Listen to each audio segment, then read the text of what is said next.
Esto es de cara a cara. Quédate, se va a poner muy bueno. Soy David García.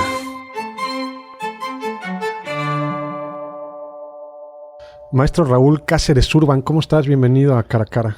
Bien, David, muchas gracias. A Oye, tus órdenes. Gracias, amigo. Presides el Comité de Participación Ciudadana del Sistema de Anticorrupción del Estado de Quintana Roo. ¿Qué es? Mira, qué pregunta tan interesante. La verdad es que todavía es uno de los grandes pendientes que tenemos en el sistema, porque nuestro trabajo ha sido así súper silencioso, muy cauteloso, porque a diferencia de lo que piensan que estamos para golpear, ¿no? Y todo, los sistemas anticorrupción se han diseñado más para prevenir, para construir política pública, justo así, de manera pues muy armoniosa, ¿no? Sin embargo, te puedo platicar lo que hacemos. Hace 5 años se fundó, a través de la Ley General del Sistema Anticorrupción a nivel nacional, el Sistema Nacional Anticorrupción. Cada estado cuenta también con un sistema local, ¿no? Está el Sistema Nacional, y el Sistema Nacional incluye a los sistemas locales anticorrupción, los sistemas estatales. Dentro de los sistemas anticorrupción locales hay varios entes que convergen ahí. Uno de ellos es el Comité de Participación Ciudadana, que lo integran 5 ciudadanos, y el Comité Coordinador, ¿no? Y ese es el que rige el sistema anticorrupción. Y ahí, ahí está la gran innovación, digamos, ¿no? social de los sistemas anticorrupción. En el Comité Coordinador hay 7 sillas, ¿no? Y una de esas sillas está la del Comité de Participación Ciudadana. Las otras 6, te las puedo decir. Está el magistrado presidente del Poder Judicial, el magistrado presidente del Tribunal de Justicia Administrativa, la fiscal anticorrupción, el comisionado presidente del órgano garante, está el secretario de la Contraloría y la Auditoría Superior del Estado. La 7ª silla es del CPC, del Comité de Participación Ciudadana, y preside ambos comités. Preside el Comité de Participación Ciudadana y preside el Comité Coordinador. Es decir, ¿qué es la que presides tú? Es la que presido. Yo presido ambos comités. El Comité Coordinador, donde están las 7 sillas que te comenté, y el Comité de Participación Ciudadana. Estos 2 comités integran el sistema anticorrupción. Es decir, la persona que preside en este momento, pues preside todo el sistema. Yo soy presidente del CPC y del Comité Coordinador, es decir, del sistema anticorrupción. Y lo presido por un año nada más. De hecho, cada de los 5 personas que formamos el Comité de Participación Ciudadana, en el último año somos parte del CPC por 5 años. Y en el último año nos toca presidir el CPC y el Comité Coordinador. A mí me toca este año, en mi último año, presidir ambos comités. Desde el 13 de marzo, ambos comités. Y ¿qué hace el CPC? ¿No? Particularmente, pues, las atribuciones que tenemos en ley. Pero una de las cosas más importantes, somos el puente entre las organizaciones, la sociedad civil y las personas que forman parte del Comité Coordinador. Lo otro, somos impulsores de política pública para generar los cambios que se necesitan en estas instituciones y en otras que no forman parte del Comité Coordinador, para generar los cambios que ya están diagnosticados. Hemos construido 2 instrumentos de política pública que son muy importantes y que son del tamaño de por ejemplo, un plan estatal de desarrollo. Hace 2 años se aprobó y se diseñó desde el CPC la política estatal anticorrupción.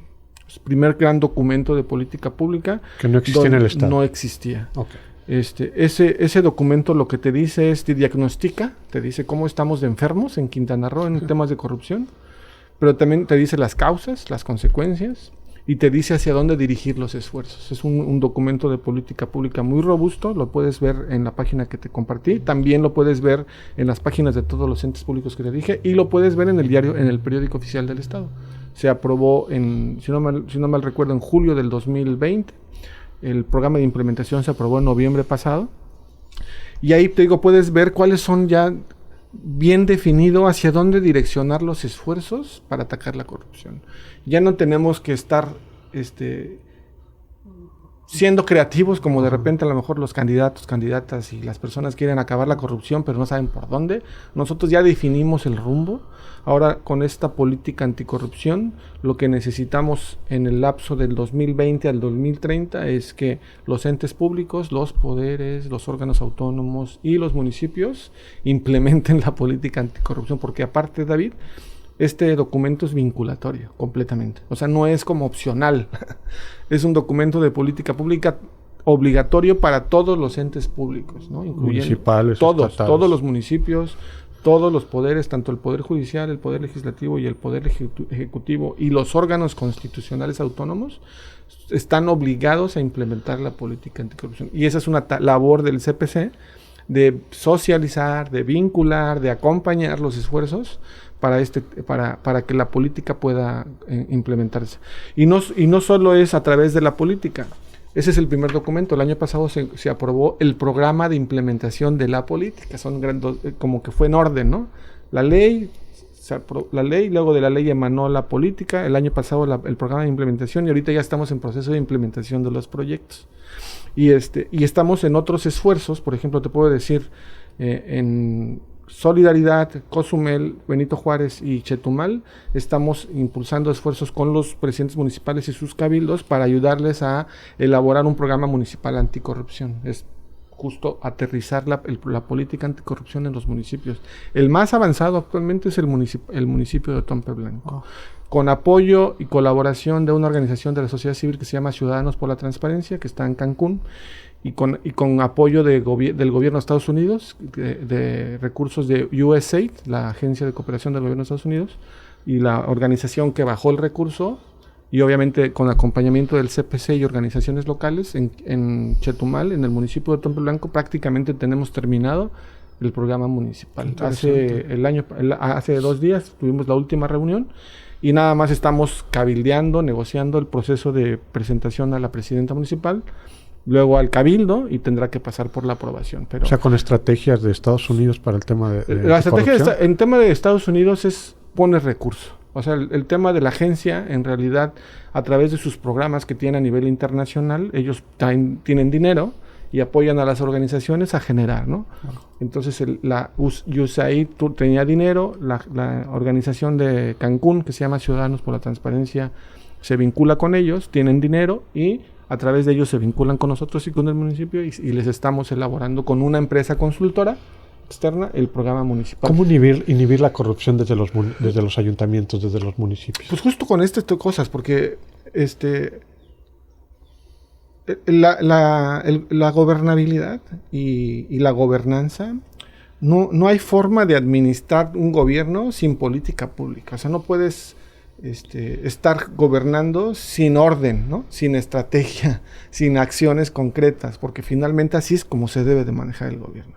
Entonces, no te puedo decir te puedo decir muchos de los proyectos que traemos, pero ya están vinculados a la política. Por ejemplo, te puedo decir que estamos construyendo una política de justicia abierta para el Poder Judicial, un portal de contratación pública abierta, tenemos un tema de implementar y de darle una vuelta al servicio público de carrera a nivel estatal, porque tenemos una ley desde el 2002 que nunca funcionó, pero hay que modernizar. O sea, el país y el Estado ya no son los mismos que hace 20 años. O sea, ¿estás de acuerdo que una ley de hace 20 años que nunca se operó, no va a funcionar? Si no funcionó hace 20 años, no va a funcionar ahorita. Entonces estamos en un proceso de análisis, ¿no? Para poder impulsar una reforma, ¿no? A la ley del servicio público de carrera, y esa también es un esfuerzo realmente importante, porque uno de los problemas más importantes que tiene el país y México y Quintana Roo y en el diagnóstico de la corrupción que se hace, es la captura de los puestos públicos, la captura de las decisiones y la captura de los presupuestos. La contratación pública igual, ¿no? Justo la contratación pública, porque justo la captura de los presupuestos pues se da en la contratación. Pero principalmente, ¿no? Y con independencia de la contratación, que ahorita te puedo hablar también, es cuando tú pones la solución al problema del sistema de botín, justo tal cual, llega un gobernadora, un presidente municipal, llega cualquier persona en un puesto público, pues se trae a todo su equipo. Claro. Justo ese es uno de los problemas de la corrupción. Porque eso, te genera corrupción porque pones a gente que no tiene el perfil adecuado para cumplir con sus obligaciones. 2, pues pones a la gente más leal a tu forma de administrar o con la visión personal. No llegas a administrar una organización o un municipio, llegas en realidad a cumplir con tus propios objetivos. tienes que poner a la gente. Como Alibaba y los 40 ladrones. El servicio público de carrera lo que hace y lo que en algún momento busca es limitar esas cosas, ¿no? Y que las personas que lleguen, ¿no? Los grandes problemas, por ejemplo, de la administración pública municipal y estatal es en cada trienio o sexenio es la gran salida y el desbondado de gente que sale. Y muchas de esas gentes que salieron o han salido o ahorita van a salir, es probable que tengan el perfil, pero no tienen la protección adecuada. Si tuvieran un servicio público de carrera, no habría ese problema, ¿no? Por ejemplo, te puedo decir, ¿cuánto sería lo sugerible que un presidente municipal, por ejemplo, yo me convierto en presidente municipal, cuánto es lo sugerible desde el comité? ¿Con cuánta gente puedo llegar? 7 personas. O sea, su secretario particular, quizás su tesorero, su secretario general, me parece que es adecuado, porque es un espacio político, ¿no? Pero tan fácil como te lo voy a decir así. En San Antonio, Texas, el presidente municipal llega solo con 5 personas. Wow. Porque allá en Estados Unidos, en la gran parte de las ciudades y los condados, que obviamente aspiramos a ser así, hay un administrador de la ciudad. O sea, ya hay una persona que realiza las actividades administrativas y esa persona no lo cambia, no lo pone el presidente municipal. A esa persona lo pone un consejo ciudadano y puede estar el tiempo que mientras dé resultados, el city manager, como le llaman, puede estar invariablemente 20, 30 años. Y el presidente municipal solo se dedica al tema de político. Pues es lo que finalmente... Y acá el tema es, llega al presidente municipal, a la presidenta, al gobernador, gobernadora, o sea, te puedo decir, el gobierno estatal, miles de personas entran y salen o cambian de posición en tiempos del PRI. Sí, ¿no? Lo vimos cuando se fue el gobierno anterior, ¿no? Cuando pierde el gobierno anterior se van y antes de irse subieron la nómina, ¿no? Como que ya nos vamos, ya no vamos a seguir en el poder. ¿Y cómo pagamos todos esos favores de campaña a la gente que nos ayudó? Pues vamos a mételos a la nómina. Y ese tipo de cosas, por ejemplo, uno de los grandes problemas que tiene el municipio de Tempe Blanco y gran parte de los municipios es justo ese, David. Cuando se termina la administración, ¿cómo pagas favores? Pues mételos a la nómina, entonces has creado unas nóminas impresionantes. Y esa es una de las situaciones que son muy visibles. Pero hay y yo creo que es la mínima, ¿no? De todo lo que hablando de la contratación también, o sea, cómprales a los amigos, a los que me ayudaron en campaña, ¿no? O sea, las grandes problemáticas de la corrupción están ahí en la política estatal, ahí están diagnosticadas. Lo que hablábamos, ¿no? La obra pública, ¿a quién se le da, no? Es correcto. Y justo ahora, ¿cómo lo vas a solucionar, no? O sea, justo... Ya me diagnosticaron la enfermedad, ahora lo que buscamos es esto, y justo a través de los proyectos emblemáticos que traemos este año, y de aquí al 2030, pues necesitamos que el gobierno entrante y el saliente, pues le sigan, porque este no es un tema que se acaba ahorita, ¿no?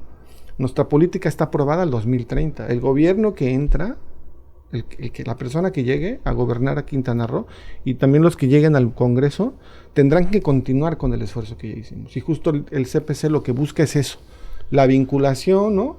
El generar, ¿no? Esos enlaces, por ejemplo, en el tema electoral, estamos en el Observatorio Electoral con el órgano garante, con el IECRO y con Transparencia Mexicana, lo hicimos desde el año pasado, y en la agenda político-electoral pusimos el tema anticorrupción, pero no de manera aislada, sino institucionalizada. Con la política anticorrupción les estamos haciendo firmar los 10 compromisos, ya los firmó Laura Fernández, los va a firmar Mara Lezama, el doctor Pech también los va a firmar Leslie Hendricks. Nibardo nos ha dado fecha, pero esperamos que sí. Los candidatos ya los están firmando. Ya firmaron? ¿Firmó Laura Fernández? Candidatos a diputados, perdón. Candidatos a diputados no lo han firmado. Ninguno. Son unos compromisos diferentes. Obviamente los que más nos interesan son el tema del gobierno del estado, porque finalmente en ellos cae el 80%, 90% del presupuesto estatal, ¿no? Y gran parte de las atribuciones ejecutivas pues están ahí, obviamente todas. Entonces, pues obviamente ahí es donde queremos focalizarlo. En los diputados también, porque también en el Congreso traemos algunas situaciones que queremos también blindar y que queremos que apoyen y que continúen, ¿no? Sí. Porque finalmente el CPC, es apartidista, no tiene credo, y finalmente nos vinculamos con todos, o sea, con cualquier persona de cualquier partido y todo, porque lo que queremos es el bienestar del Estado. Y creo que se están dando los resultados, se están dando las condiciones para poder hacerlo. También es te quiero comentar que al menos el programa de implementación el año pasado que se aprobó en noviembre es el primero a nivel nacional. O sea, porque nos adelantamos incluso al Sistema Nacional Anticorrupción. Desde el CPC lo generamos, lo diseñamos y ya está aprobado y ahorita ya lo estamos implementando. Una de las acciones es el servicio público, pero te puedo decir otras más, ¿no? Estamos tratando de impulsar una plataforma ciudadana del proceso de entrega-recepción. Tú sabes que los procesos de entrega-recepción de cualquier administración nunca son visibles. Estamos tratando de que sean visibles porque creo que la ciudadanía lo que quiere saber qué pasa en un proceso de entrega-recepción, porque finalmente tú eres parte, ¿no? Los famosos libros blancos, ¿no? Es correcto. Que hacen todos Entonces estamos tratando de impulsar eso, una plataforma de transparencia presupuestaria, estamos haciendo una plataforma ciudadana de denuncia donde se concentren todas las contralorías y órganos internos de control a recibir y que le den seguimiento a las denuncias, algo que no sucede actualmente, porque ni siquiera tienen ventanilla algunos órganos internos de control ni contralorías municipales, o sea, te piden que presentes la denuncia en papel y directamente, o sea, es casi ilógico con esta situación, del COVID y de la cuestión tecnológica, que no tengas un espacio digital como para presentar una denuncia. Raúl, hablando de presupuestos, ¿quién gasta y cómo se gasta? Bueno, tan solo en Quintana Roo recibe, ¿no? Un presupuesto de más de 34,000 millones de pesos en 2022, comparado al 2021, ¿no? Que bueno, fue mucho mayor el 2021. ¿Cómo se gasta el presupuesto en Quintana Roo, hablando específicamente de la entidad? Hicimos un estudio, justo este año, al inicio del año, hicimos un estudio técnico del presupuesto. Lo puedes ver en la página, ¿no? Si lo quieren ver ahí hay un cajoncito que se llama análisis técnico y uno es justo del presupuesto, y quisimos hacer como un análisis del presupuesto de este sexenio, ¿no? Y hay datos muy interesantes, ¿no? Y no solo fue del Ejecutivo, hicimos del sexenio, pues también salió el Ejecutivo, el Poder Judicial, los órganos autónomos, cómo les ha variado. Y es obvio que hay datos que sobresalen, ¿no? Por ejemplo, tanto del Poder Ejecutivo como del Poder Legislativo y el Judicial tienen incrementos realmente considerables, pero me parece el que es muy llamativo es el del Poder Ejecutivo. Sí, se le bajó, ¿no? Al Legislativo y al Judicial se le bajó el presupuesto y se le incrementó al Ejecutivo. No, fíjate que eso es relativo, porque en realidad en números reales el legislativo es el que ha tenido el incremento más alto, ¿no? Cuando hace 6 años antes de la transición, de que llegara un nuevo gobierno y que entrara un nuevo poder legislativo un poco más incluyente, digamos, ¿no? O diferente, ¿no? De otro color, ¿no? Que no fuera totalmente priista como fue el último de Roberto Borges. Uh-huh. Ellos querían impulsar que según iban a cortar nómina y no sé qué, y pasó todo lo contrario en el Poder Legislativo. O sea, el Poder Legislativo ha incrementado casi el doble del presupuesto que tenían hace 6 años. Wow, ¿sí? En este sexenio. Es escandaloso. Sí, es escandaloso y es uno de los 5 congresos más caros del país. Es muy escandaloso. Aparte, tienen una partida que también hemos hecho visible, que es inconstitucional, de ayudas sociales. Tienen una partida que no deberían de ejercer este Congreso del Estado. Totalmente de acuerdo contigo. 100 millones de pesos al año. Yo no le he llamado. IMCO, Instituto Mexicano contra la Competitividad, cada año saca un análisis legislativo de todos los congresos y les ha bautizado a esos congresos sedesoles legislativas. Sí, por algo. Sí, y es que no es el trabajo. Fíjate que en algún momento platicaba con un diputado, le digo, yo estoy en contra de esos programas que haces, de esa ayuda social, porque tu labor como diputado es ver que los órganos funcionan. Por ejemplo, en el tema de medicamentos, vemos a la gente haciendo cola en los congresos esperando ayuda para medicamentos, ¿no? Cuando tú como diputado debes de ver por qué no está llegando el recurso, o porque exhortar al Poder Ejecutivo, llamar a cuentas a la Secretaría de Salud. Exacto, en lugar de estar dándole medicamentos. Sí, los mecanismos de rendición de cuentas son los que no explotan, ¿no? En este caso, no solo este Congreso, cualquier Congreso, por ejemplo, la figura de la comparecencia pública, ¿no? Es meramente una simulación. O sea, el tema de la comparecencia debería de ser para sentar a cualquier funcionario público y a exigirle cuentas del porqué, de los resultados, el porqué esto, porqué lo otro, porqué no hay medicinas. Y seguridad pública, le acabamos aplaudiendo al secretario de Seguridad Pública. Generalmente se llama comparecencia en una glosa después del informe de gobierno. En realidad, la comparecencia, desde mi punto de vista, podría utilizarse en cualquier momento y en cualquier situación.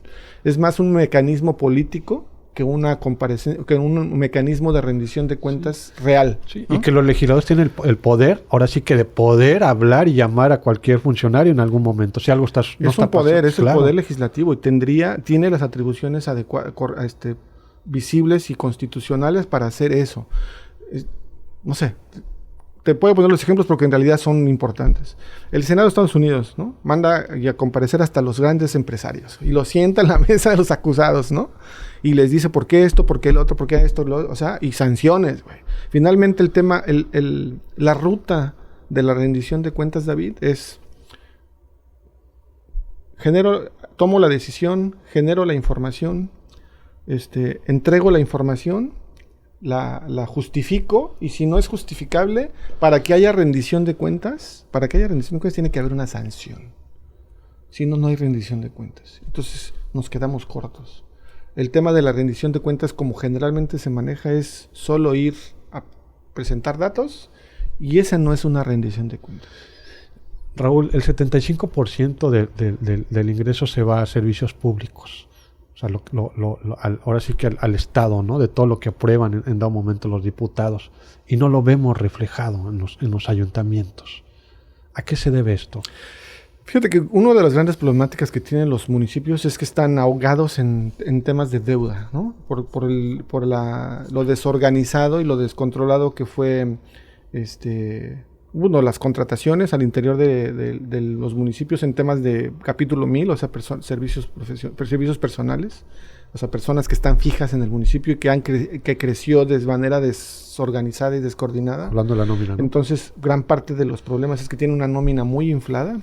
Dos, no generan ingresos propios, ¿no? El único que genera ingresos propios aquí son los municipios de la zona norte y medianamente Chetumal por el tema de los impuestos a los inmuebles, ¿no? Al predial y esas cosas, pero no generan ingresos. O sea, los municipios están muy dependientes de lo que les da el Estado y lo que les da la Federación. Entonces es una gran problemática hacendaria que tienen de ingresos propios y una gran problemática de estructuras que tienen desbordadas, ¿no? Y que en algún momento incluso se endeudaron. O sea, municipios realmente con complicaciones financieras. Cozumel es uno de los municipios más endeudados del país, ¿no? ¿Cómo lo justificas? Pues bueno, en su momento los gobiernos así lo decidieron y en complicidad con congresos y cabildos, porque por ejemplo, te estás viendo los municipios, pero Quintana Roo es de los 3 estados más endeudados del país. Afortunadamente en este sexenio medianamente se pudo controlar la deuda pública. ¿Se bajó la deuda pública? No se bajó tanto, pero al menos no se disminuyó en los porcentajes de los últimos 2 sexenios que antecedieron. Y ese también le quitó un margen de operación fuerte, o sea, porque hay que ser fríos en ese tema al propio gobierno actual. Sin cuestión de defender al anterior y si tú llegas a un espacio en el que debes, por cada peso debes 50 centavos, pues está difícil operar programas públicos, programas sociales, ¿no? Claro. Entonces, no disminuyó en la cantidad que a lo mejor habían prometido, pero sí lo controlaron. Sí fue más controlado. Porque si recuerdas la deuda que dejó tanto Félix González inicialmente y luego Roberto Borge, fue criminal la deuda que dejaron al Estado. La verdad es que también en complicidad con los congresos, los diputados que en aquel tiempo estaban y que aprobaban de manera con los ojos cerrados y hablando que ahorita sí se disminuyó como que el pago que se le daba, ¿no? Ha bajado. Por ejemplo, ahorita 2022 bajó, ¿no? Creo que en un 23% lo que se le pagaba en 2021 a la deuda pública, ¿no? Sí, porque aparte eso, uno de los principios, yo soy financiero, yo soy contador y estudio finanzas. Uno de los principios de las finanzas públicas en cuestiones de deuda es que la deuda, por supuesto, no es mala. Si se ve invertida en bienestar social, claro. En obras, etcétera. Y aparte, otro de los principios es la deuda no se paga, se refinancia. Eso también es uno de los principios, porque si la pagas así, casi es como si recibieras 50 pesos y debes 50 y te quedas sin comer, sí, ¿no? Entonces, ¿qué operas, no? En realidad es un principio de las finanzas de que la deuda es importante que se refinancie de manera bien planeada, ¿no? Y creo que fue lo que hizo el gobierno. no se elevaron los niveles de deuda ni permanecieron como estaban antes. Eso creo que es importante, lo que pasó en ese gobierno en temas de deuda pública. ¿Cuánto se destina a los municipios, hablando en temas financieros? Fíjate que no tengo el dato, o sea, así exacto, porque no es un tema que estudiemos todo el tiempo, ¿no? El tema de las finanzas de los municipios. También me sería muy acelerado yo darte un dato, la verdad es que no lo tenemos. Ese estudio que hicimos fue muy ligero en datos, porque nos fuimos a los datos duros, ¿no? De cómo, sobre todo del presupuesto de egresos, ¿no? Y no nos fuimos particularmente a los municipios. O sea, realmente hicimos el estudio más sobre las participaciones generales sí que reciben los municipios, pero sí es muy poco en comparación de lo que reciben los poderes, ¿no? Y algunos municipios particularmente, por ejemplo Benito Juárez, pues bueno, en Benito Juárez se concentra más del 50% de la población, es claro que debería de recibir más recursos, pero te digo que la gran problemática de los municipios es esa, ¿no? Los niveles de deuda que tienen, los problemas estructurales en su cuestión de nómina, que está desbordada, y si le sumas, David, el tema operativo, ¿no? De que en sus espacios tienen a las personas que no cumplen con el perfil, pues se vuelve más complicado, ¿no? El que en cada trienio llegue una persona diferente a tomar las riendas de las direcciones, las jefaturas y todo, complica muchísimo. Pues te acabo de dar el ejemplo de San Antonio, cuando en realidad esos espacios deberían ser justo para las personas que saben del tema, ¿no? Si estás en el área de recursos humanos, pues recursos humanos, ¿no? No poner a una persona que estudió, no sé, ciencias de la comunicación, ¿no? Pues las personas que estudian ciencias de la comunicación deberían de estar en un espacio, ¿no? Y lo mismo las de recursos humanos, que pones de repente. Me acuerdo, y lo voy a decir tal cual, el sexenio pasado, había una persona que había estudiado ciencias de la comunicación en la titularidad de la Oficialía Mayor del DIF del Estado. Es increíble. O sea, es increíble que ese tipo de cosas sucedan. Y eso te trae complicaciones más adelante, ¿no? Y tiene que ver también con el tema del servicio público de carrera. Oye, hablando ya en el tema del observatorio electoral, ¿qué objetivo, qué persigue el tema observatorio electoral? El objetivo general es, generar mecanismos, vinculatorios a los aspirantes a cualquier puesto de elección popular, excepcionalmente federales, porque nosotros no impulsamos eso porque está en otros observatorios y en otros espacios, solo con procesos locales, ya sea presidentes municipales, diputaciones locales y gobernatura.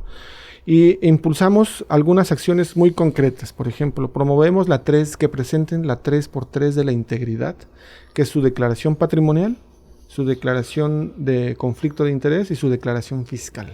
Esa ya los presentó. Que actualmente no es obligatoria, David. Justo por eso abrimos el observatorio, porque en la ley electoral ni en la ley de transparencia es obligatorio que la presenten. Ahorita es voluntaria. Las únicas 3 personas que la han presentado son Mara Lezama, el doctor Pech y Candy Raigosa. Una candidata a diputada y 2 candidatos a gubernatura la han presentado hasta el momento. Otros ya han solicitado a través del órgano garante el usuario y contraseña para que la presenten.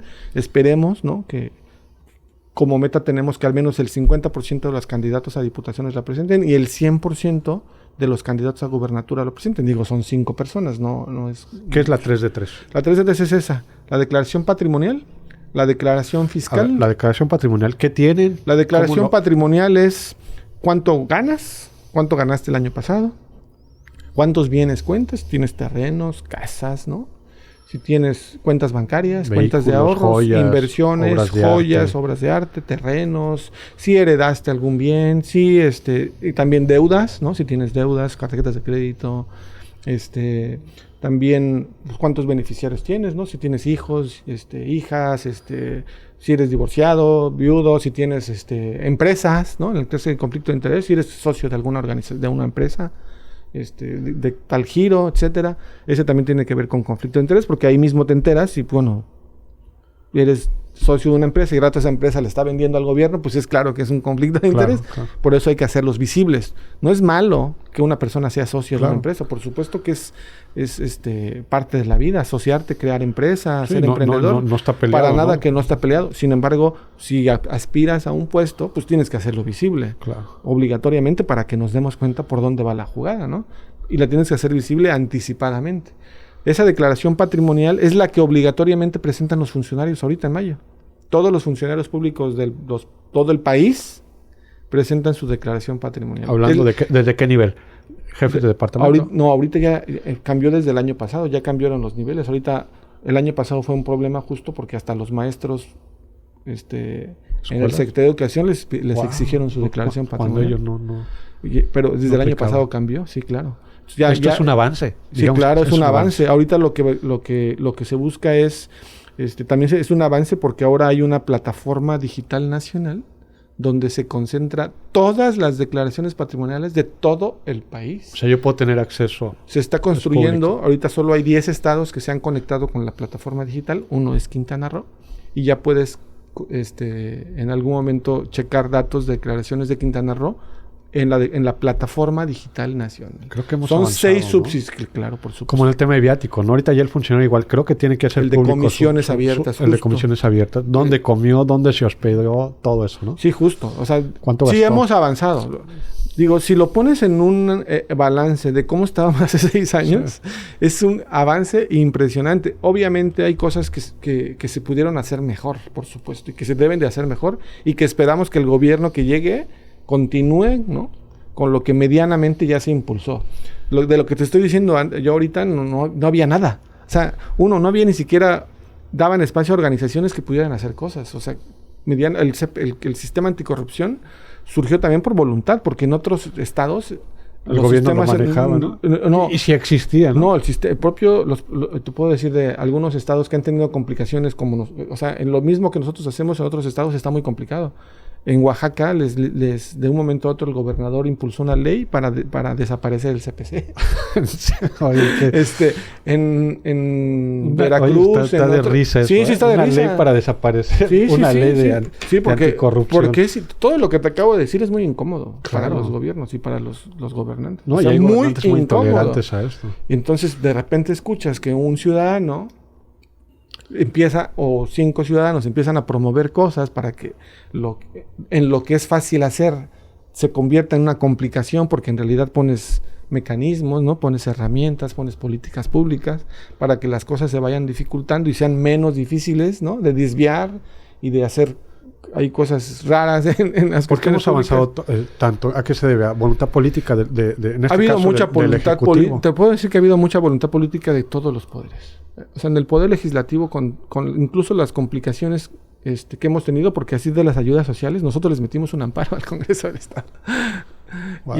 2 años consecutivos hemos metido un amparo, no lo hemos ganado, pero seguimos en la lucha, y con todo y eso no se la han tomado para que desaparezcan sus apoyos sociales. Esperamos que más adelante, de manera... ¿Cuánto destinará actualmente el Congreso en apoyos sociales? 100 millones. El año pasado fueron 95 millones. Wow. Y este año están destinados 100 millones. Y no es justificable, ¿no? Por supuesto que no.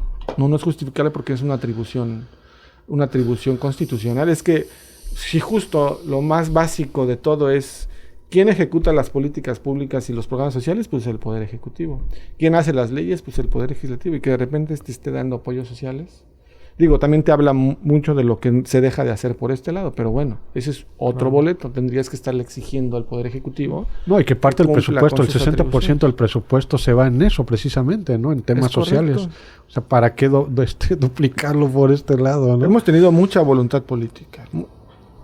Se ha complicado un poco la voluntad, sobre todo en los municipios. O sea, los municipios, como siempre, son los más complicados de que acepten o adopten estos programas que estamos impulsando. Y que digo, son vinculatorios. O sea, en algún momento tendremos que llegar al límite a través del gobierno, del ejecutivo, del legislativo, de exhortar a los municipios que implementen lo que estamos impulsando, porque eso es... O nosotros mismos tenemos una atribución para exhortar. Eso es cuando hablamos de un municipio de puertas abiertas, ¿no? Sí, esos claro. temas de transparencia, ¿no? Y que ahorita, como bien dice, solo Tompe Blanco, ¿no? O Tompe Blanco, Solidaridad, ya vamos a empezar a hacerlo en Cozumel también. Benito Juárez ya lo había hecho y lo sigue haciendo. La verdad es que también hay que reconocer esa parte. Ahora nada más no solo es hacer el documento, ahora es implementarlo, porque bueno, un documento cualquiera lo puede hacer. Cumplir con el requisito. Y aparte no solo es, 1, el paso es generar el documento de política pública. 2, asignarle recurso y ejecutarlo, y luego darle seguimiento y continuidad. Eso es nuestra labor, ¿no? Estarla supervisando, checándola y también haciéndola pública, porque también una de las labores que hacemos es exhibir los resultados, ¿no? Te puedo decir ahorita claramente qué municipios, los otros municipios no lo están haciendo, pues ya les exigiremos en su momento, o las personas que están en ese municipio, que les digan a sus presidentes municipales que se apliquen, porque no están cumpliendo con esa labor. Porque el tema anticorrupción está en la discursiva de todo el mundo. O sea, todo el mundo es que anticorrupción y que sí voy a luchar contra la corrupción y que sí voy a luchar contra la corrupción. No, todo el tiempo lo escuchamos. Ajá, pero ¿cómo? Aquí ya tenemos cómo. Nada más súmate a esto y aplícalo en tu municipio. Obviamente no es fácil, ¿no? Y algunas de las acciones ni siquiera le tienen que asignar recursos, David. Gran parte de los recursos que se están consiguiendo serán con el sistema anticorrupción, la Secretaría Ejecutiva, porque me faltó decirte que parte del sistema anticorrupción hay un órgano técnico. Es un organismo público descentralizado, no sectorizado. Se llama la Secretaría Ejecutiva del Sistema Estatal Anticorrupción. Es un órgano público y ellos son los que en algún momento concentran gran parte de las actividades administrativas, operativas, y obviamente en colaboración con el CPC. Porque los otros 4 del CPC que no son del comité coordinador, o sea, mis 4 compañeros, forman parte de una comisión ejecutiva de la Secretaría Ejecutiva. ¿Ok? Que de repente pues sonará muy complicado, sí. Pero hacemos el trabajo técnico en la Secretaría Ejecutiva, ¿no? Raúl, te agradezco mucho, en verdad. Creo Hombre, que es buenísimo. Cuando quieras, muy largo, te puedo platicar de lo que quiera. La verdad es que está súper interesante, muy complejo, ¿no? Porque unir lazos con órganos autónomos, con municipios, con los poderes y gestionar, vincular y todo, la verdad es que ha sido muy interesante. Oye, no me quiero ir sin preguntarte, en el tema de transparencia a nivel República Mexicana, ¿cómo estamos en Quintana Roo? ¿Estamos en los primeros lugares? ¿Hemos avanzado a comparación de otros estados? Hemos avanzado muchísimo. Eso sí hemos avanzado muchísimo también por la voluntad, ¿no? ¿Los primeros 5? Yo creo que ya estamos en los primeros 10 del país, no primeros 5, pero esperemos que sí, el siguiente sexenio ya, al menos en el Ejecutivo. Los órganos autónomos están muy bien en Quintana Roo. Los municipios, algunos están muy bien y algunos muy mal. Por ejemplo, el peor municipio, me acuerdo perfectamente, es Isla Mujeres, por ejemplo, en transparencia. Hasta el año pasado tenía un 30% en obligaciones de cumplimiento. O sea, en obligaciones de transparencia tenía un 30% de cumplimiento. Y tampoco es es justificante, porque Isla Mujeres, por ejemplo, y tenías otros municipios de la zona maya que estaban más altos, entonces que a lo mejor en cuestiones de presupuesto y todo estaba más complicado. Voluntad política, es ¿no? Una cuestión de voluntad, por supuesto. Pero me acuerdo de Isla Mujeres, estaba muy mal el año pasado, pero también ahí el tema es, el órgano de transparencia tendría que ser más fuerte en ese tema, y es algo, un gran pendiente al menos, de lo que acabas de mencionar. Me parece que el órgano de transparencia del Estado, o sea, el IDAIPCRO, tiene un área de oportunidad muy importante en las facultades sancionatorias con los sujetos obligados para ya empezar a meter sanciones firmes, sí, por supuesto. Ya no basta con actualízate. Exhortamos, ¿no? No, ya tienes que irte directamente a las sanciones. La cuestión es amonestaciones directas, sanciones económicas o inhabilitaciones, por supuesto. Ahí justo también estaremos porque si inhabilitamos a alguien que agarramos pidiendo mochada, pero no inhabilitamos un presidente municipal que no cumple con sus obligaciones de transparencia. O sea, creo que ahí también es un gran pendiente que tendremos que poner sobre la mesa y trabajarlo con los nuevos comisionados y el nuevo que van a nombrar próximamente. Pues esperemos que cambie esa parte, porque el órgano garante trabaja muy bien, pero ese gran pendiente está visible. O sea, siendo un órgano autónomo, tiene que trabajar con esa autonomía, no tiene que estar esperando al tema político, ¿no? No. Un órgano autónomo debe demostrar su autonomía en este tipo de acciones que son sanciones ejemplares. Si no, no hay autonomía. Creo que es parte de las políticas públicas que nos hacen crecer como Estado. Raúl, te agradezco mucho que nos hayas visitado. A la orden. Cuando quieras invitarme. tema interesante. A tus órdenes. Gracias. Esto fue Cara a Cara. Agradecemos a nuestro productor Israel Gómez Luna y a todos los que hacen posible este espacio. Buenas tardes.